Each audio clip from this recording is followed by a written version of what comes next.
The story's so fascinating because now we know through the use of LiDAR that there really were complex cities in the Amazon. Yeah.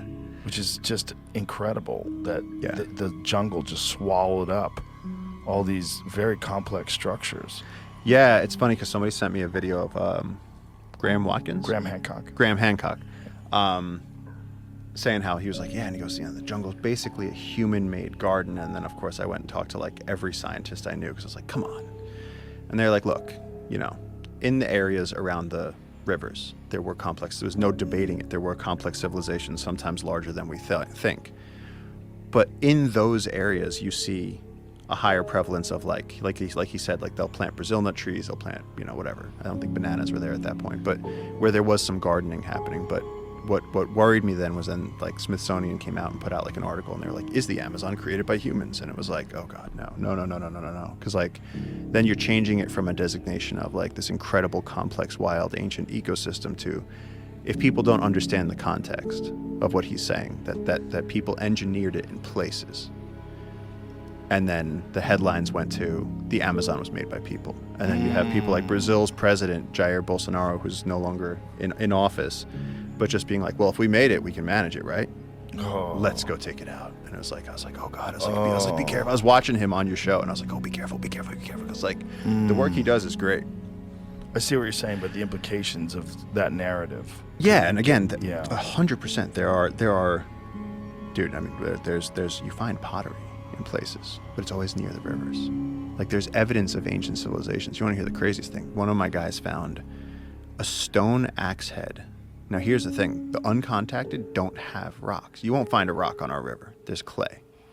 There are no rocks. They found a stone axe head in the jungle, at a site from the uncontacted. But what that means is that the uncontacted tribe had a stone axe head that they've been holding on to since like Inca times.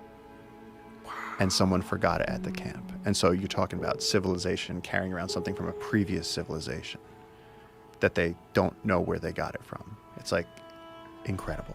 Wow. Because you cannot find there are no rocks like that on our river. It was like a smooth gray stone shaped into like a blunt axe head with, made, so you could attach it to a stick. And they found this on the beach and they'd been using it to like clean turtles.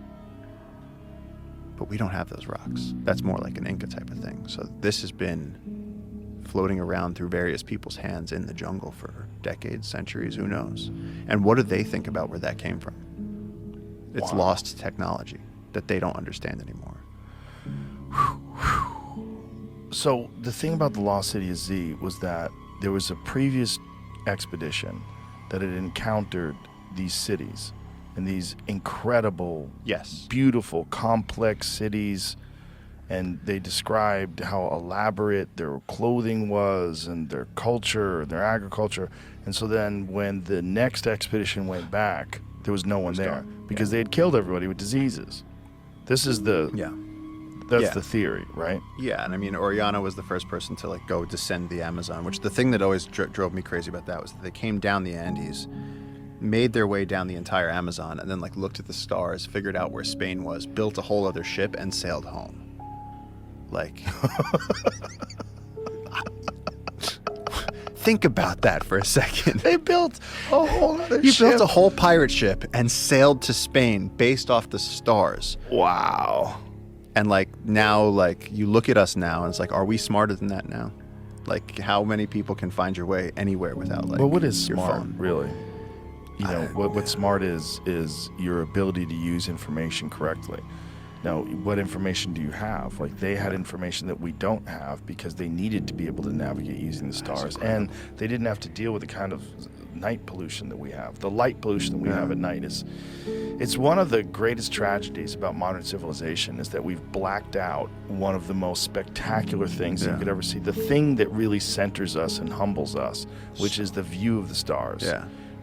I went to the Keck Observatory a few years back. I went last year, but it was really good last year, but not this one time. The Keck Observatory is in Hawaii on the Big Island, and you go way, way, way up through the clouds, and the view of the cosmos is like you are in a spaceship with a clear glass windshield, and you see everything. There's no light pollution on the island because they have diffused lighting for all their street lights, specifically designed so that it doesn't fuck with the telescopes. And so when you're up there, I'll never forget it. The one time that I went, which was at least 15 years ago, maybe 16 years ago, that one time was so spectacular that it changed my view of like Earth in the relationship to the cosmos, just by seeing it. Because you see the Milky Way, you see everything, you see all the stars. It just took my breath away. I couldn't stop staring at it. I was like, this is insane. And then I was thinking, God, this is everywhere. This is what the ancients used to see before we figured out electricity and blunted it all. Yeah. And ruined our relationship with the cosmos visually. Because that's what every city does. When you look up at the night sky, you don't see jack shit in New York City. You see a star. Oh, there's the moon. That's it. What is up there is literally the most spectacular thing that humans could ever witness. And it's there every night if you don't have light pollution and cloud cover.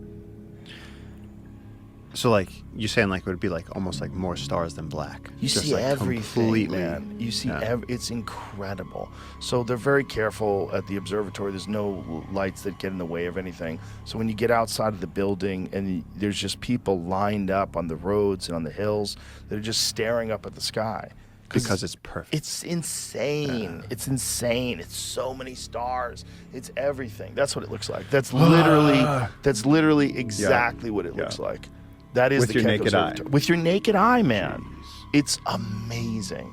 But it's this understanding that that's up there all the time, and you can't see it because of light pollution. But see, that to me is so much of what we're doing with nature right now, where it's like we're dulling it down. Yeah. We live in this incredible reality, and it's like we're dulling it down. Like in the Eastern Cape, where I've been working with the guys from VetPaw, like the elephants have smaller tusks or no tusks because of poaching. And it's like you're taking this incredible, monstrous, giant. Is land that a animal. natural selection thing? Like the ones that have smaller tusks are allowed to survive? It's because they're targeted. Yeah, Right. they're targeted for the big tusks. So the big tusk ones are getting killed, Yeah. and so somehow in response to that, they're developing smaller tusks so that they're less attractive. to the point that they're even having no tusks. It's like it genetically bottlenecked them so quickly because over the last 100 years, the humans were all going for the big tuskers, and now these monster tuskers, like the really big ones where they touch the ground, there's only a few of them left. That is so wild. And so and then moose, like in Maine, they have smaller antlers, and like we're actually like we're dulling down the magnificence of the universe. Like when you look at those pictures, you're like, why don't I see that? I picture if we saw that every night.